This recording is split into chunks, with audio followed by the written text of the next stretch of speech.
निश्चित रूप से अगर कुछ ज़िलों में थोड़ा बहुत 19-20 बाद में उनका सर्वे हुआ होगा, वो सबको इनकॉर्पोरेट किया जाएगा। इस बात की चर्चा हम लोगों में पार्टी लाइन पे हो चुकी है।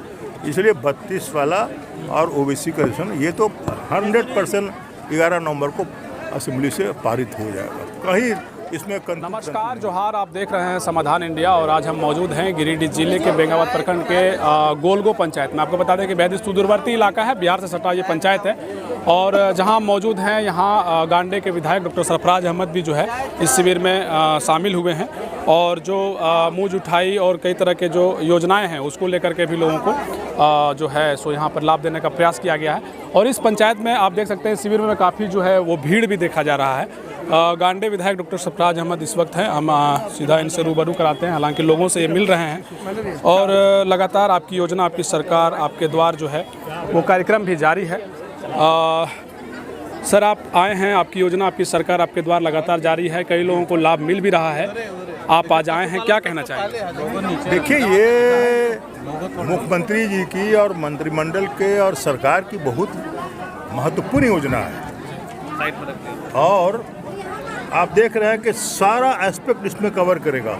सारे डिपार्टमेंट के लोग अपने अपने टेबल लगा करके और ऑनलाइन करने के लिए, और जिसका फैसला हाथ का हाथ यहाँ होना है वो यहीं हो जाता है। चाहे वो पेंशन की बात हो या बच्चियों की फीस की बात हो, जितनी योजनाएं हैं, या अपना रोज़गार करने के लिए ऋण की बात हो, सारे चीज़, या एग्रीकल्चर विभाग की बात हो, या किसी को अपना जानवर के पालने के लिए ऋण चाहिए या पैसा चाहिए, सब लगा हुआ है और सब ऑनलाइन यहाँ पर हो रहा है। और जिसका फैसला हाथ का हाथ होना है वही हो जाएगा, बाकी ऑनलाइन रहेगा। और आप देख रहे हैं, आप मीडिया में देखते होंगे कि डेली का डेली आप ही लोग निकाल रहे हैं कि पूरे राज्य में इतना आवेदन आया, इतना निष्पक्ष हुआ और इतना इसको पेंडिंग किया गया, उसकी जांच करके उस पर कार्रवाई होगी। तो एक बहुत ही, और पूरे हिंदुस्तान में किसी स्टेट में इस तरह का प्रोग्राम कि सरकार खुद जनता के पास जा रही है, ऐसा कोई प्रोग्राम नहीं हो रहा। और जो सबसे महत्वपूर्ण चीज़ है,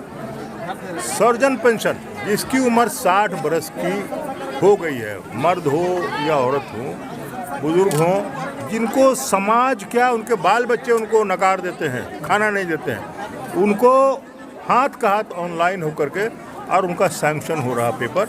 और जिस दिन उनका सैंक्शन होता है उसके अगले महीना में उसी डेट से उसके अकाउंट में पैसा जा रहा है, 1000 रुपया उसको जाएगा। बहुत महत्वपूर्ण। वैसे गरीब बाल बच्चे जिनके माँ बाप असमर्थ हैं पढ़ाने में, उनको क्लास वाइज के हिसाब से सरकार साल में एक बार उनके पढ़ाई का खर्च, पोशाक भी, किताब भी, भोजन भी, ऐसी कोई सरकार कर सकती है क्या? कभी आज तक झारखंड में हुआ था? कभी नहीं हुआ।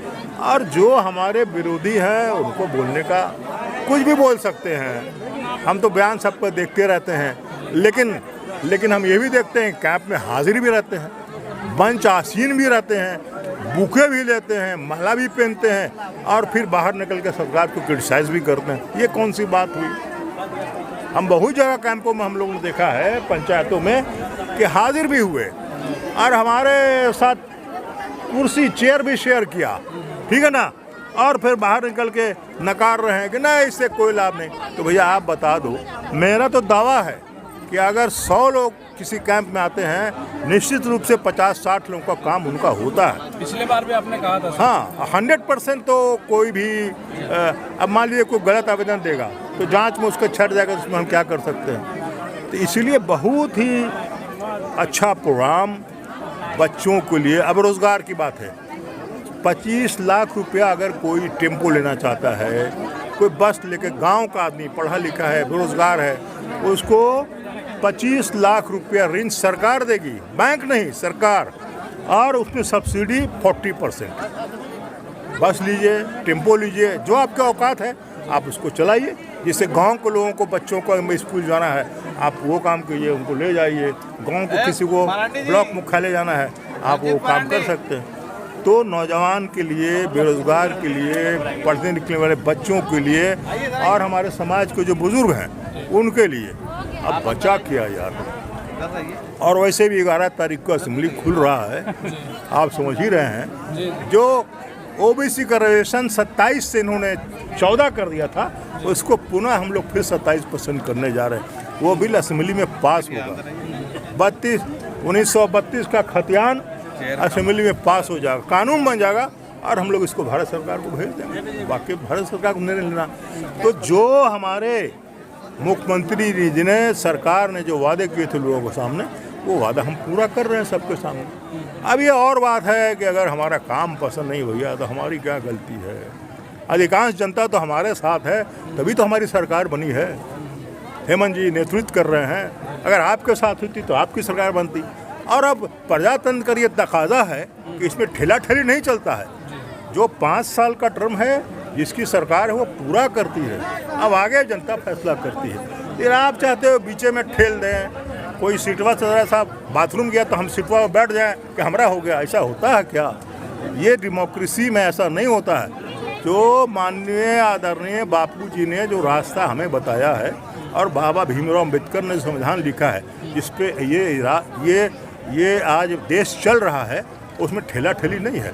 आप किसी को भगा नहीं सकते हैं। 5 साल के लिए चुनी हुई सरकार चलती है, आपको मौका मिलेगा, आप आइएगा, संभव है ना। इसको लेकर सर स्टैंड सरकार का क्लियर है। 11 नवंबर को क्या लग रहा है कि कुछ और भी देखने को मिलेगा? को निश्चित रूप से अगर कुछ जिलों में थोड़ा बहुत 19-20 बाद में उनका सर्वे हुआ होगा, वो सबको इनकॉर्पोरेट किया जाएगा। इस बात की चर्चा हम लोगों में पार्टी लाइन पे हो चुकी है। इसलिए 32 वाला और ओबीसी का रिजर्वेशन ये तो 100% 11 नवंबर को असेंबली से पारित हो जाएगा। कहीं इसमें कंतु परंतु नहीं है भैया।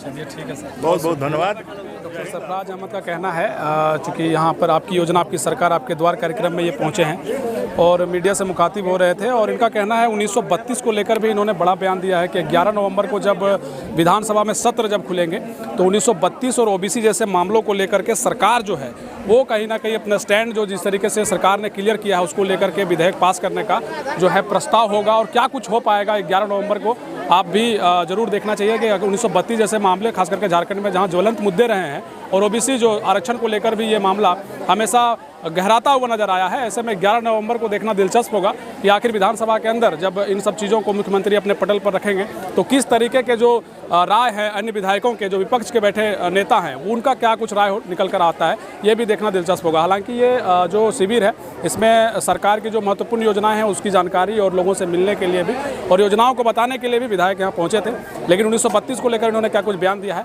उसे आप ज़रूर सुन रहे होंगे। शुक्रिया।